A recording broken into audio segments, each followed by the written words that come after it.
ఆరాధన కొరకై బైబిల్లో నుంచి రోమీయులకు రాసిన పత్రిక 7వ అధ్యాయం. అపోస్తలుడైన పౌలు రోమీయులకు రాసిన పత్రిక 7వ అధ్యాయము చివరి వచనం 25వ వచనం అందరం కలిసి చదువుకుందాం. మన ప్రభు అయిన యేసుక్రీస్తు ద్వారా దేవునికి కృతజ్ఞతాస్తుతులు చెల్లించుచున్నాను.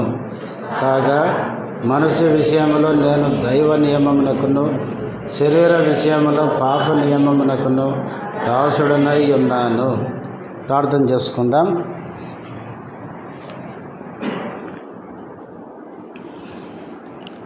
ప్రేమ కలిగిన మా పరలోకపు తండ్రి, పరిశుద్ధుడవైన దేవ, మా ప్రభు మా రక్షకుడైన యేసుక్రీస్తు నామములో వందనములు స్తోత్రాలు చెల్లిస్తుంటున్నాం.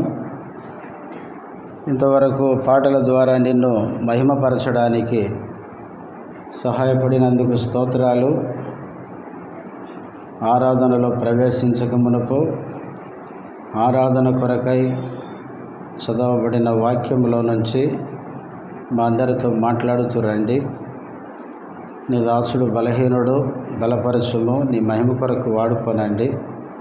చేరువచ్చిన మీ బిడ్డలకై స్తుతిస్తూ ఇంకా వస్తున్న వారిని నడిపించుమని యేసుక్రీస్తు నామములో స్తుతించి ప్రార్థిస్తున్నాము తండ్రి, ఆమెన్.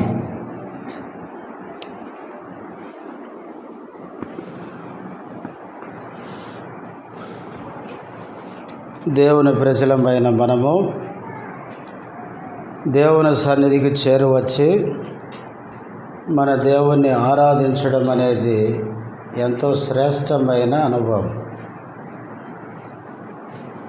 దేవుడు మనల్ని ప్రేమించి ఆయన మహాకృప చేత మనల్ని రక్షించి ఈ నూతన సంవత్సరంలో కూడా 2 మాసాలు మనలను ఆయన కృపలో భద్రపరిచి 3వ మాసంలో మనల్ని ప్రవేశపెట్టాడు.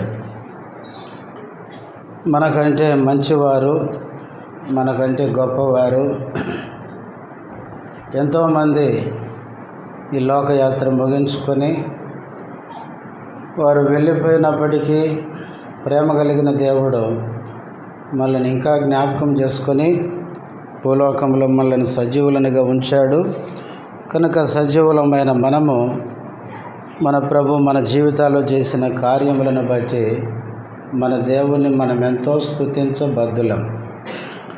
మన ప్రభువును స్తుతించుట కొరకై మనం చదువుకున్న ఈ వచనంలో నుంచి కొన్ని మాటలు ఆరాధన కొరకై జ్ఞాపకం చేసుకొని ఆ మాటలు మన హృదయంలో ఉంచుకొని మన ప్రభువును స్తుతించి ఆరాధిద్దాం. రోమపత్రిక 7వ అధ్యాయము 25వ వచనం.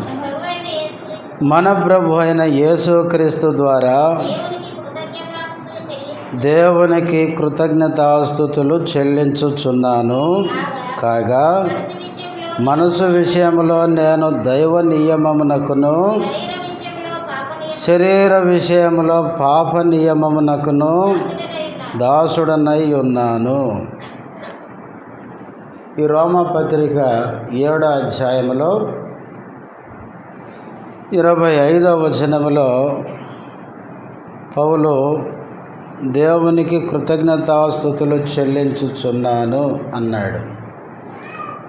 మన ప్రభు అయిన యేసుక్రీస్తు ద్వారా దేవునికి కృతజ్ఞతాస్తుతులు చెల్లించుచున్నాను. అపోస్తలుడైన పౌలు జీవితంలో దేవుడు చేసిన మేలును బట్టి యేసుక్రీస్తు ద్వారా దేవునికి కృతజ్ఞతలు చెల్లిస్తున్నాడు. పౌలు జీవితంలో దేవుడు చేసిన మేలులు బైబిల్లో చాలా ఉన్నాయి. అయితే 7వ అధ్యాయం రోమపత్రికలో పౌలు తన సొంత అనుభవాన్ని ఇక్కడ రాస్తున్నాడు.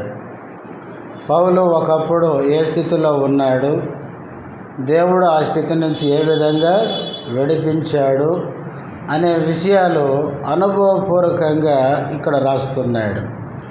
ఈ అధ్యాయంలో పౌలు ఎలాంటి వాడో అనుభవపూర్వకంగా ఈ అధ్యాయంలో 5 మాటలు చెప్తాడు. చూడండి, మొదటి మాట 9వ వచనం. ఒకప్పుడు నేను ధర్మశాస్త్రము లేకుండా జీవించుచుంటిని గాని ఆజ్ఞ వచ్చినప్పుడు పాపమునకు మరలా జీవము వచ్చెను, నేనైతే చనిపోతిని. అపోస్తలుడైన పౌలు తన సొంత అనుభవాలు ఇక్కడ రాస్తున్నాడు. 9వ వచనం చివరి భాగంలో నేనేమైపోయానో చనిపోతిని.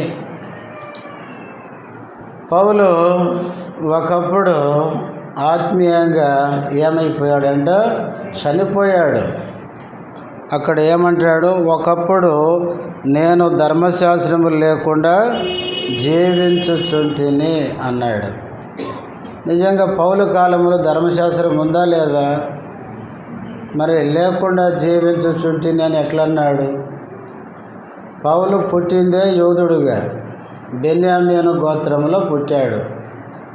ఆయన చిన్నప్పటి నుంచి యూదులకు ఏంటంటే ధర్మశాస్త్రాన్ని వాళ్ళు నేర్పిస్తారు. కాబట్టి పౌలు పుట్టుకతో యూదుడు, చిన్నప్పటి నుంచి ధర్మశాస్త్రాన్ని పఠించిన వాడు. కానీ రోమీలకు రాసేటప్పుడు ఏమన్నాడంటే, ఒకప్పుడు నేను ధర్మశాస్త్రము లేకుండా ఏం చేశాను? జీవించుచుంటిని అన్నాడు. అంటే అర్థం ఏంటంటే, ధర్మశాస్త్రం ఉంది కానీ తాను ధర్మశాస్త్రము ద్వారా తాను ఏ స్థితిలో ఉన్నాడో గ్రహించని స్థితిలో ఉన్నాడు. అంటే ధర్మశాస్త్రం ఉంది కానీ ధర్మశాస్త్రం వలన తాను ఏ స్థితిలో అంటే పాపము చేస్తున్నాడు అన్న గ్రహింపు లేని స్థితిలో ఉన్నాడు ఆయన. ధర్మశాస్త్రం ఏం చెప్తుంది? పొరుగువానిది ఆశించొద్దు అని చెప్తుంది. కానీ ఈయనేమో పొరుగువానిది ఆశిస్తూనే ఆయన పాపము చేస్తూనే తాను పాపము చేస్తున్నాను అన్న గమనము లేకుండా జీవిస్తూ వచ్చాడు. అదే ధర్మశాస్త్రం ఉండి కూడా లేకుండా జీవించడం అంటే. కాబట్టి ధర్మశాస్త్రము లేకుండా జీవించుచుంటిని అని ఆజ్ఞ వచ్చినప్పుడు, ఆజ్ఞ అంటే ధర్మశాస్త్రము ఆయనకు గ్రహింపుకు వచ్చినప్పుడు, అంటే దేవుడు ఏదైతే చేయకూడదని ఆజ్ఞ ఇచ్చాడో ఆ ఆజ్ఞను గ్రహించినప్పుడు తాను ఏమని తెలుసుకున్నాడంటే, నేను పాపిని, పాపాన్ని బట్టి నేనేమైపోయానో చనిపోతిని అని గ్రహించాడు. పౌలు యొక్క పరిస్థితి ఏంటంటే, మొదటి మాట నేనైతే చనిపోతిని అని చెప్తున్నాడు. ఒకప్పుడు పౌలు ఆత్మీయంగా చనిపోయిన వాడు. ధర్మశాస్త్రం ఉంది కానీ ధర్మశాస్త్రాన్ని బట్టి తన పాపాన్ని తాను తెలుసుకోకుండా పాపములోనే జీవిస్తూ నేను మంచి భక్తి చేస్తున్నాను అనుకునే అజ్ఞానములో జీవించిన వాడు పౌలు. కనుక గ్రహించినప్పుడు ఆయనే ఒప్పుకుంటున్నాడు. నేను ఆజ్ఞను గమనించినప్పుడు నేను పాపము చేస్తున్నానని అర్థమైంది. ఆ పాపము నన్ను ఏం చేసింది? ఆత్మీయంగా చంపేసింది అంటున్నాడు. ప్రియులారా, పౌలు ఏ విధంగా ఆత్మీయంగా చనిపోయిన స్థితిలో ఉంటూ వచ్చాడో మనమందరం కూడా ఒకప్పుడు ఎవరమండి? చచ్చిన వారమే. ఎఫెసీ పత్రిక 2:1 మనకు తెలుసు. అపరాధముల చేత పాపముల చేత మనము చచ్చిన వారమై ఉండగా అన్నాడు. అంతేకాదు, ప్రకటన గ్రంథం 3:1 యేసుప్రభు అన్నాడు, జీవించుచున్నావన్న పేరు మాత్రం ఉన్నది కానీ నీవు మృతుడవే అన్నాడు. మనమందరము పేరుకే జీవిస్తున్నాం కానీ ఒకప్పుడు పౌలు వలె మనం కూడా చనిపోయిన వారము. ఇది పౌలు యొక్క మొదటి అనుభవము. రెండవది, రోమాపత్రిక 7వ అధ్యాయం 14వ వచనం. ధర్మశాస్త్రము ఆత్మ సంబంధమైనదని ఎరుగుదము, అయితే నేను పాపమునకు అమ్మబడి శరీర సంబంధినై ఉన్నాను. నేను పాపానికి ఏం చేయబడ్డాను? అమ్మబడి ఏమైపోయాను? శరీర సంబంధినై ఉన్నాను. ఇది పౌలు యొక్క సొంత అనుభవాలు ఇవే. ఒకప్పుడు నేను చనిపోతిని అన్నాడు. రెండవ అనుభవం ఆయన ఎట్లున్నాడంటే పాపమునకు అమ్మబడి శరీర సంబంధి అయిపోయినాడు. ప్రియులారా, శరీర సంబంధి ఎట్లుంటాడో 8వ అధ్యాయంలో పౌలు రాసినాడు. చూడండి, రోమాపత్రిక 8వ అధ్యాయం నేను చదువుతాను. చూడండి, 5వ వచనం మొదటి భాగం. శరీరానుసారులు శరీర విషయముల మీద మనసునంతురు. శరీరానుసారులు ఎట్లుంటారంటే శరీర సంబంధమైన వాటి మీదనే మనసు పెడతారు. 5వ వచనం చివరి మధ్యలో ఉంది చూడండి. శరీరానుసారమైన మనసు మరణము. శరీర సంబంధమైన మనసు మనను ఆత్మీయంగా చంపేస్తుంది. తర్వాత 7వ వచనం, శరీరానుసారమైన మనసు దేవునికి విరోధమైనది. శరీరానుసారమైన జీవితం అనేది దేవునికి ఏంటి? విరోధమైంది. అందుకే పౌలు దేవునికి ఎట్లా తయారయ్యాడు? విరోధంగా తయారైనాడు. పాపానికి అమ్మబడి శరీర సంబంధి అయ్యాడు కాబట్టి దేవునికి విరోధమైన కార్యాలు పౌలు చేసినాడు సౌలుగా ఉన్నప్పుడు. అందుకనే శరీరానుసారమైన మనసు దేవునికి విరోధమైనది అని, తర్వాత అది దేవుని ధర్మశాస్త్రమునకు లోబడదు, ఏమాత్రమును లోబడనేరదు. దేవుని ధర్మశాస్త్రానికి, దేవుని మాటలకి శరీర సంబంధమైన మనస్సు లోబడదు. తర్వాత 8వ వచనం, శరీర స్వభావము గలవారు దేవుని సంతోషపరచనేరరు. శరీర సంబంధమైన జీవితం కలిగిన వారు దేవుణ్ణి సంతోషపెట్టరు కానీ దేవుణ్ణి దుఃఖపెడతారు. అందుకే సౌలును దమస్కు మార్గములో ప్రభు దర్శించినప్పుడు, సౌలా సౌలా నన్నేలా హింసించుచున్నావు. సౌలు ప్రభు అయిన యేసుక్రీస్తుని హింసిస్తూ వచ్చాడు. సంఘాన్ని హింసిస్తూ దేవుణ్ణి దుఃఖపెడుతూ గాయపరుస్తూ వచ్చినాడు. కాబట్టి ఒకప్పుడు నేను పాపమునకు అమ్మబడి నేనేమైపోయాను? శరీర సంబంధినైపోయాను. దేవునికి విరోధంగా జీవించాను. దేవుని సంతోషపెట్టేదానికి బదులుగా దేవుని దుఃఖపెట్టే కార్యాలు నేను చేశాను. ప్రియులారా, ఒకప్పుడు మన స్థితి కూడా అదే. మనమందరం కూడా పాపానికి ఏం చేయబడ్డాం? అమ్మబడ్డాం. యెషయా గ్రంథం 50వ అధ్యాయం మొదటి వచనం, యెహోవా ఈలాగు సెలవిచ్చుచున్నాడు, నేను మీ తల్లిని విడనాడిన పరిత్యాగ పత్రిక ఎక్కడనున్నది? నా అప్పుల వారిలో ఎవనికి మిమ్మును అమ్మివేసి తిని మీ దోషములను బట్టి మీరు అమ్మబడితిరి, మీ అతిక్రమములను బట్టి మీ తల్లి పరిత్యాగము చేయబడెను. కింది నుంచి 3వ లైన్ చూడండి. దేవుడు ఇశ్రాయేలు ప్రజల్ని అడుగుతున్నాడు. ఆరంభములు ఏమన్నాడు? నేను మీ తల్లిని విడనాడిన పరిత్యాగ పత్రిక ఎక్కడుంది అని అడుగుతున్నాడు. అడుగుతూ తర్వాత అంటాడు, నా అప్పుల వారిని ఎవరికి మిమ్మను అమ్మివేశాను? నేను మిమ్మల్ని విడిచిపెట్టానా? నేను మిమ్మల్ని అమ్మేశానా? నేను కాదు ఆ పని చేసింది. ఎవరు? కింద అంటాడు, మీ దోషములను బట్టి మీరు అమ్మబడితిరి. ఇశ్రాయేలు ప్రజలు చేసిన పాపాన్ని బట్టి వారు అన్ని జనుల మధ్యకి వాళ్ళు అమ్మబడ్డారు. ప్రియులారా, నీవు నేను కూడా మన దోషమును బట్టి, మన పాపమును బట్టి మనము అమ్మబడిన వారము. ఎస్తేరు గ్రంథం ఎస్తేరు కూడా ఈ మాట రాజుతో చెప్పడం మనం చూస్తాం. ఎస్తేరు గ్రంథము ఎన్నో అధ్యాయము?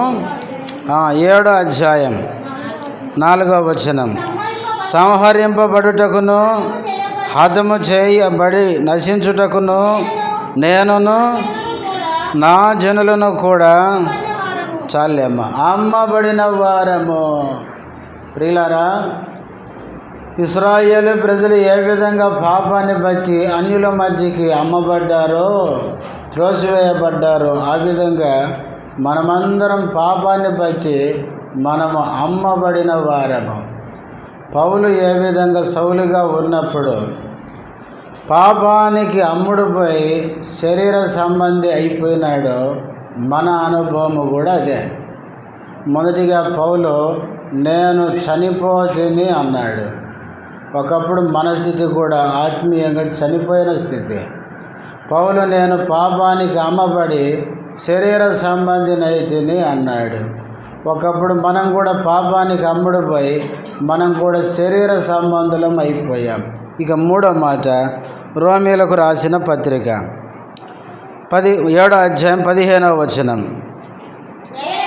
ఏలయనగా నేను చేయునది నేనెరుగను, నేను చేయ నిశ్చయించున్నది చేయక ద్వేషించున్నదియే చేయుచున్నాను. పౌలు నిజం ఒప్పుకుంటున్నాడు. ఆయన ఏం చేయాలనుకుంటున్నాడు? మంచి చేయాలనుకుంటున్నాడు. చెడు చేయకూడదు అని ద్వేషిస్తున్నాడు. కానీ ఏం చేస్తున్నాడు?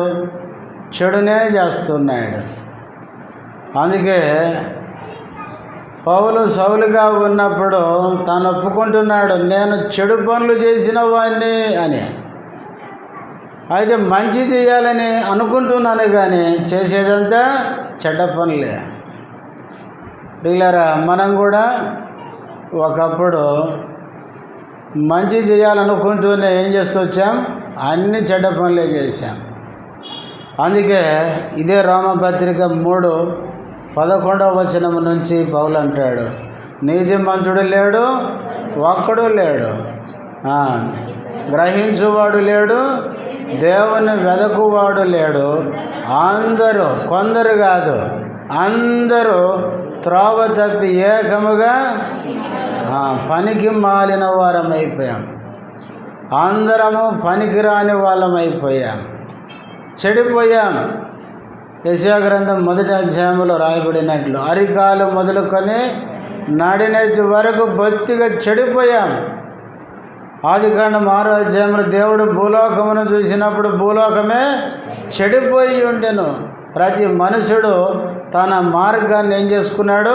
చెరిపి వేసుకున్నాడు. కాబట్టి పౌలు ఏ స్థితిలో ఉంటూ వచ్చాడో మనం కూడా అలాంటి పరిస్థితి. మనం కూడా మంచోళ్ళేమో మంచి పనులు చేయాలనుకుంటూనే అన్ని చెడు పనులు చేస్తూ జీవించిన వారం. ఇది పౌలు యొక్క అనుభవాలు ఇవన్నీ. తర్వాత 4వది రోమపత్రిక 7వ అధ్యాయం 17వ వచనం. కావున ఇకను దాను చేయునది నా యందు నివసించు పాపమే కానీ నా యందు ఏముంది? ఉంది కాదు, నివసిస్తుంది. మేమిద్దరం కాపురం చేస్తున్నాం. అది నివసించడం అంటే పాపముతోనే ఆయన మంచిగా జీవిస్తున్నాడు. పౌలు నేను మంచోనని చెప్పడం లేదు ఇక్కడ. చాలాసార్లు మనం ఏమంటామంటే మనమందరం పాపులం అంటే కొంతమంది ఏమంటారు, మీ క్రైస్తవులేనండి పాపులు అంటారు. యేసుక్రీస్తు మీకోసమే వచ్చాడు, ఆయన మీ దేవుడు, మాకు కాదు అంటారు. కానీ బైబిల్ ఏం చెప్తుంది? అందరం చేసాం పాపం, అందరిలో ఉంది పాపం. పౌలు యథార్థంగా చెప్తున్నాడు ఈ మాటలు. నా యందు ఏం నివసిస్తుంది? పాపం. కింద 20వ వచనంలో కూడా ఆ మాట చెప్తాడు, నేను కోరని దానిని చేసిన ఎడల దానిని చేయునది చాలమ్మ. నా యందు నివసించు పాపమే. పౌలు ఏం చెప్తున్నాడంటే నా యందు, నాలో ఏం నివసిస్తుంది? పాపము నివసిస్తుంది. ప్రియులారా, పౌలు యొక్క సొంత అనుభవాన్ని ఇక్కడ రోమీలకు రాస్తున్నాడు. ఒకటి, నేను చనిపోతిని అన్నాడు. 2, నేను పాపానికి అమ్మబడి శరీర సంబంధినైతిని అన్నాడు. 3, నేను మంచి చేయాలనుకున్నాను కానీ అన్నీ ఏం చేశాను, చెడు పనులే చేశాను అన్నాడు. 4వదిగా ఆయన ఏమంటున్నాడు అంటే, నాలో ఏం నివసిస్తుంది, పాపం. పిల్లరా, మనందరిలో పాపము నివసిస్తూ వచ్చింది. ఈ లోకంలో జన్మించిన వారిలో ఒకే ఒక వ్యక్తి ఈ మాట చెప్పగలడు. ఏం మాట? నాలో పాపం ఉన్నదని మీలో ఎవడు స్థాపించును. యోహాను సువార్త 8:46 యేసుప్రభు అన్నాడు. తన వెనక వస్తున్న వారందరి వైపు తిరిగి, నాలో పాపం ఉన్నదని మీలో ఎవడు స్థాపించును. ఈ మాట చెప్పగలిగిన వాడు ఒక యేసుక్రీస్తు ఒక్కడే. ఈ లోకంలో ఉన్న ప్రతి మనిషి కూడా ప్రియులారా పాపములో పుట్టి పాపములో పెరుగుతూ పాపము లోపల నివసిస్తూ ఉంది. లోపల పాపం ఉంది కాబట్టి పైకి ఏం చేస్తామండి, పాపపు క్రియలు చేస్తాం. చేసినందుకు పాపులేం కాదు, లోపల అసలు పాపమే నివసిస్తుంది. చాలామంది ఏమంటారంటే, మనము చేసినందుకు క్రియల ద్వారా పాపులమని చెప్తున్నారు. బైబిల్ ఏం చెప్తుందో తెలుసా? నువ్వు క్రియల ద్వారా కాదు, నీ స్వభావమే పాపం. ఇప్పుడు వేప చెట్టు అంటాము, ఎందుకంటే అని చెప్పండి, దాన్ని ఇత్తే చేదు కనుక. కొమ్మలు వేప కాయలు కాసినందుకు కాదు అది వేప చెట్టు, అసలు ఆల్రెడీ దాని విత్తనమే వేప విత్తనం, చేదు విత్తనం. అట్లాగే మానవుడు చేస్తున్న పనులను బట్టి పాపి కాదు, మన బీజమే, మన స్వభావమే పాప స్వభావం. మనలో పాపం ఉంది. యోహాను సువార్త 8 ఒక స్త్రీ పాపం చేస్తుంటే పరిచయులు పట్టుకొని వచ్చారు యేసుప్రభు దగ్గరికి. వచ్చి ఈమె పాపము చేస్తుంటే మేము పట్టుకొని వచ్చామన్నారు. అప్పుడు యేసుప్రభు తల వంచుకొని ఏదో రాస్తున్నట్టుగా ఉంది. వాళ్ళు పట్టు వదలక మాకు చెప్పాల్సిందే సమాధానం అని పట్టు వదలక అడిగినప్పుడు ఏమన్నాడు, మీలో పాపము చేయని వాడెవడు అనలేదు యేసుప్రభు. ఏమన్నాడు, మీలో పాపము లేనివాడు, ఆ మాట అన్నాడు. మీలో పాపము లేనివాడెవడో వాడు మొదట రాయేమన్నాడు. ఎప్పుడైతే యేసుప్రభు ఆ మాట అన్నాడో పెద్దవాడు మొదలుకొని చిన్నవాని వరకు అందరూ ఒకని వెంట ఒకడు వెళ్ళిపోయినాడు. అంటే ఈమె దొరికిన పాపి, వీళ్ళందరూ దొరకని పాపులు అంతే. కాబట్టి మనమందరం పాపులమే, మనలో పాపము నివసిస్తుంది. అదే పౌలు ఇక్కడ చెప్పాడు. తర్వాత 5వ మాట, రోమీయులకు రాసిన పత్రిక 7వ అధ్యాయం 23వ వచనం. వేరొక నియమము నా అవయములలో ఉన్నట్టు నాకు కనబడుచున్నది, అది నా మనసునందున్న ధర్మశాస్త్రముతో పోరాడుచు నా అవయములనున్న పాప నియమమునకు నన్ను చెరపట్టి లోపరుచుకొనుచున్నది. 5వదిగా నాలో ఉన్న పాపం లేక నాలో ఉన్న పాప నియమం నన్ను ఏం చేసింది, చెరపట్టింది. చెరపట్టుకొని నన్ను ఏం చేసింది, లోపరుచుకుంది. పాపం అనేది నన్ను లొంగ తీసుకుంది అని పౌలు చెప్తున్నాడు. ఇది పౌలు యొక్క సొంత అనుభవాలు. ప్రియులారా, 5వదిగా నేను పాపానికి ఏమైపోయాను, లొంగిపోయాను. 2 వ్యక్తులు పోట్లు అన్నారు అనుకోండి, ఒక వ్యక్తి లొంగిపోయినాడు, ఒక వ్యక్తి గెలిచినాడు అనుకోండి. లొంగిపోయిన వాడు, ఓడిపోయిన వాడు గెలిచినానికి ఏమవుతాడు, బానిస అయిపోతాడు అంతే. వాడు కనపడినప్పుడల్లా ఏమంటాడు, వాడు నేను తుక్కు ఓడించిన అంటాడు కదా. కాబట్టి ఓడిపోయిన వాడు, లొంగిపోయిన వాడు గెలిచిన వానికి, జయించిన వానికి ఏంటంటే బానిస. పౌలు ఏమైపోయినాడంటే పాపము దగ్గర ఓడిపోయినాడు. పాపము దగ్గర ఏమైనాడండి? లొంగిపోయాడు. చూడండి, పేతురు రాసిన 2వ పత్రిక 2వ అధ్యాయం. పేతురు రాసిన 2వ పత్రిక 2వ అధ్యాయం 19వ వచనం చివరి భాగం చూడండి. ఒకడు దేని వలన జయింపబడునో దానికి దాసుడగును కదా. చాలమ్మ. ఒకడు దేని వలన జయించబడునో దానికి ఏమైపోతాడు? దాసుడు.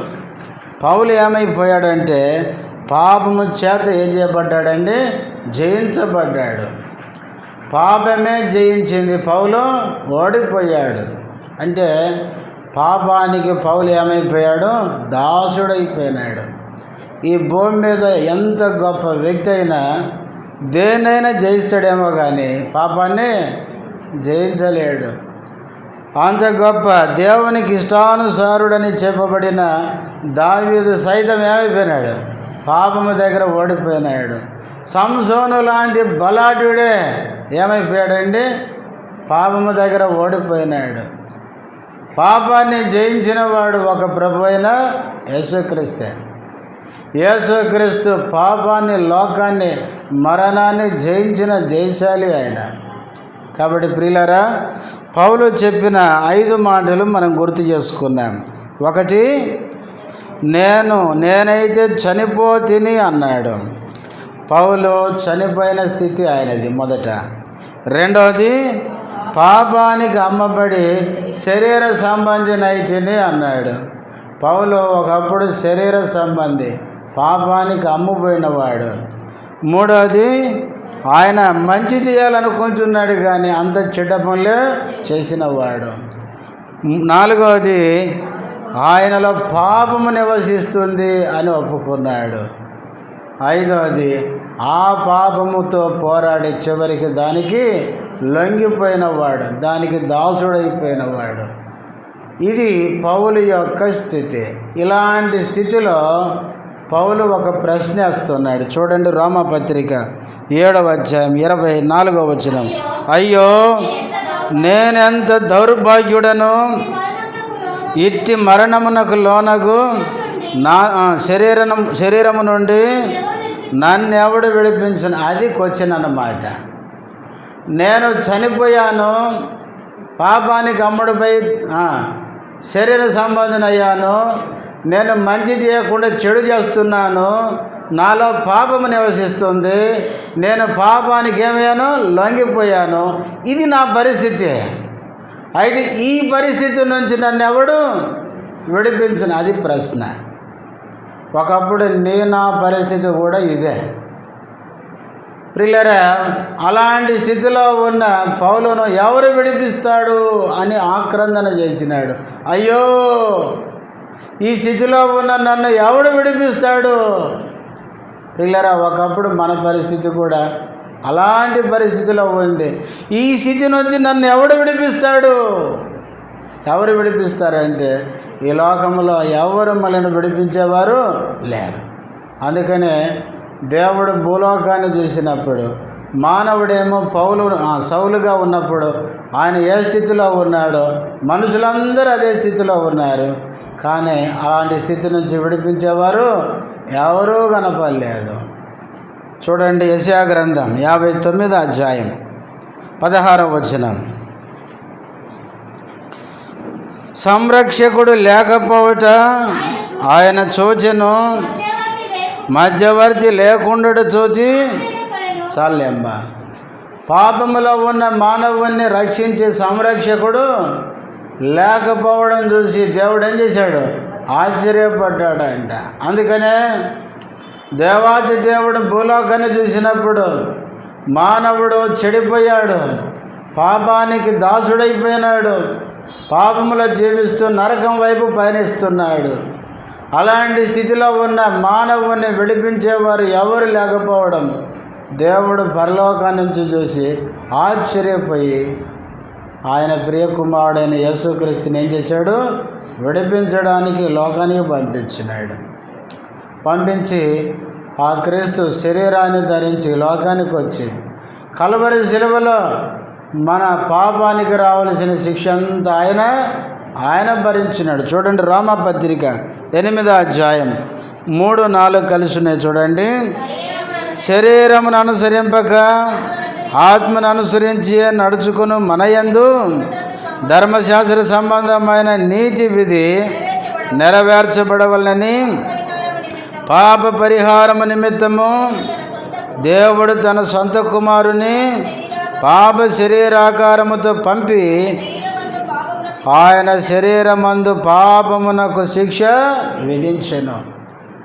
ప్రియులారా, పాపానికి దాసులమైన మనల్ని విడిపించడానికి ఆయన సొంత కుమారుని పాప శరీరాకారముతో పంపించినాడు. ఎందుకు? మధ్యలో ఉంది పాపానికి ఏం కలగడానికి? పరిహారము నిమిత్తం, పాప పరిహారము నిమిత్తం, పాప నుంచి మనల్ని విడిపించు నిమిత్తం ఆయన ప్రియకుమారుడైన యేసుక్రీస్తును ఈ లోకానికి పంపించాడు. మన పాపానికి పరిహారం కలిగి పాప దాసత్వం నుంచి మనల్ని విడిపించాలంటే యేసుక్రీస్తు శిలువలో మన కొరకు మన శిక్ష ఆయన భరించాల్సి వచ్చింది. అందుకే ఆయన కొట్టారు, ఒకటి తక్కువ 40 దెబ్బలు. ఆయన దూషించారు, హింసించారు, అవమానపరిచారు, ముఖం మీద ఉమ్మేశారు, చేతుల్లో కాళ్ళల్లో మేకులు కొట్టారు. యేసుక్రీస్తుని ఎంతో ఘోరంగా సిలువేసినారు. ఆ ఘోరమైన సిలువ ఎందుకంటే ప్రియులారా, పాపానికి బానిసలమై నన్ను ఎవడు విడిపిస్తాడు అనే ప్రశ్నకి ఈ లోకంలో జవాబిచ్చేవారు ఎవరు లేకపోయేసరికి ఆయన ప్రియకుమారుడని యేసుక్రీస్తును పంపించి యేసుక్రీస్తు నిన్ను నన్ను విడిపించడానికి మన శిక్ష శిలువలో భరించి ఆయన యందు విశ్వాసం ఉంచడం ద్వారా ఆ పాప బానిసత్వం నుంచి మనల్ని ఏం చేశాడు? విడిపించాడు. అందుకనే పౌలు 25వ వచనంలో ఆ మాట చెప్పినాడు, మన ప్రభు అయిన యేసుక్రీస్తు ద్వారా దేవునికి కృతజ్ఞతాస్తుతులు చెల్లిస్తున్నా, దేవునికి కృతజ్ఞత చెల్లిస్తున్నా. ఎందుకంటే ఆయన ప్రియకుమారుడైన యేసుక్రీస్తును నేను చనిపోయిన స్థితిలో ఉండగా, నేను పాపానికి అమ్మబడి శరీర సంబంధం అయ్యి ఉండగా, నేను మంచి చేయకుండా చెడు చేస్తూ ఉన్నప్పుడు, నేను పాపములో నాలో పాపము జీవిస్తూ నేను పాపానికి లొంగిపోయి ఎవరు విడిపించలేని నిస్సహాయ స్థితిలో నేను ఉండగా దేవుడు ఆయన కుమారుని నా కోసం పంపించాడు. ఆయన శిలువ మరణము ద్వారా నన్ను విడిపించాడు. కనుక యేసుక్రీస్తు ద్వారా దేవునికి ఇప్పుడు నేనేం చేస్తా? కృతజ్ఞతాస్తుతులు. కాబట్టి ప్రియులారా, సౌలు ఏ స్థితిలో ఉన్నాడో ఒకప్పుడు మనమందరం అదే పరిస్థితిలో ఉన్నవారు. అయితే దేవుడు ఆయన కుమారుడైన యేసుక్రీస్తు శిలువ మరణము ద్వారా ఆ బానిసత్వం నుంచి మనల్ని విడిపించి మనకు స్వాతంత్రం, రక్షణ, పాప క్షమాపణ ఇచ్చినందుకు మనం కూడా యేసుక్రీస్తు ద్వారా దేవునికి ఏం చేయాలండి? కృతజ్ఞతాస్తుతులు చెల్లించాలి. కనుక ఈ మాటలు మన హృదయంలో ఉంచుకొని మన జీవితంలో చేసిన ఈ మేళ్లను బట్టి మన ప్రభువును స్తుతించి ఆరాధిద్దాం. అందరం లేచి నిలబడి ఒక చిన్న పాట